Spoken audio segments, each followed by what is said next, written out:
So far tonight you've seen into the future, you've learned what can make you healthy right now. Now I'm going to take you really far back into the past.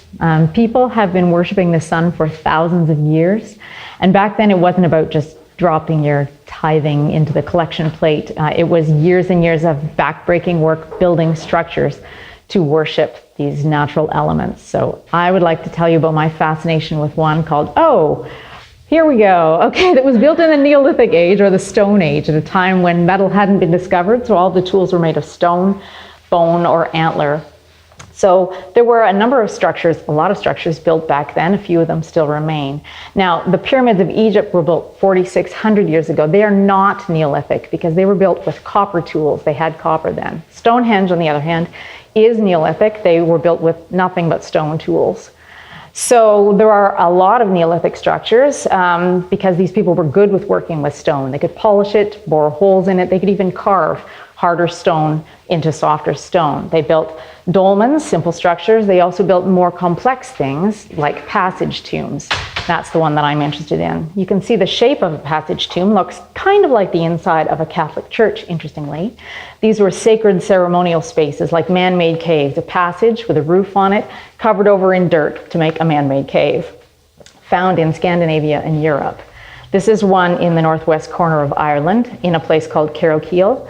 You'll note the entrance is below ground and there's a slab in front of it. There's also a roof box, and that's important.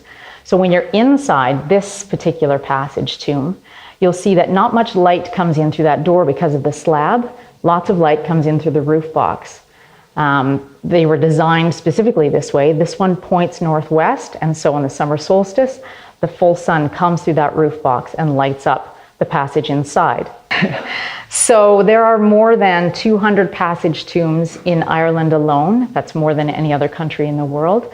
There are also lots more Neolithic structures in Ireland. In Ireland, a rock is rarely just a rock.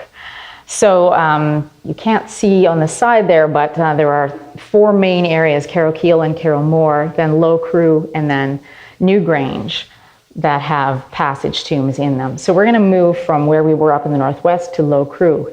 You'll see that like the last one, this one's up on a hill. A lot of them are up on hills, possibly to be closer to the sky and the sun, possibly to have a vantage point, also possibly to be seen by people approaching and to make your presence known. This one was on private land, but I got to go inside. You can see the carvings, remember, stone on stone carvings in the back wall.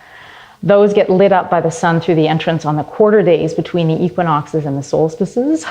I took some tea lights just to see what the effect would be. Then we'll move on to Newgrange. This is like the Notre Dame of the passage tombs.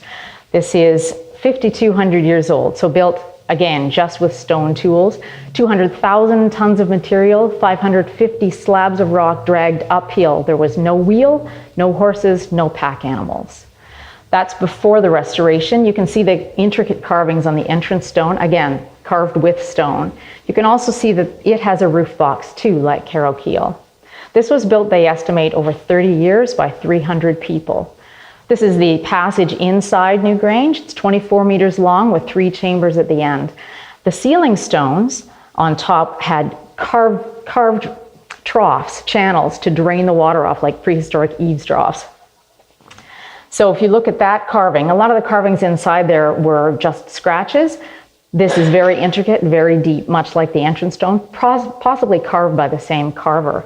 That's known as a Celtic symbol. It's not. The Celts didn't get there till 2,000 years after this was carved.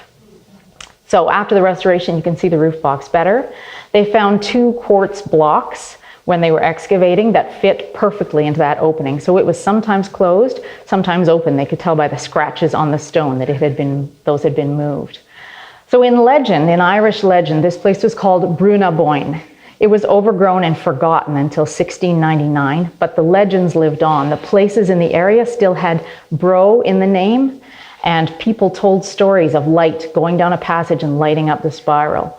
So they tried it on the winter solstice once they had recreated it. The curves built into the passage helped focus a beam that shone through the roof box all the way to that back chamber and lit up that spiral. It wasn't exact, but it was pretty darn close. And that was again on the winter solstice. Why?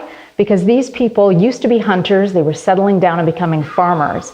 That meant they were way more dependent on the sun and rainfall than they ever had been before. December 21st is the day when they stop getting shorter and the days start getting longer again, so super important. So an amazing feat. They tracked the sun's movement for a year, spent 30 years building it with no wheel, no written language to keep track of anything. Lifespan of an adult was 40 years, and they had no horses, all those things. And they were within 4 minutes of exact. Why? Because the sun has moved. 5,000 years ago when they built it, it flooded in at exactly sunrise. Now it's 4 minutes later, but only because the sun moved.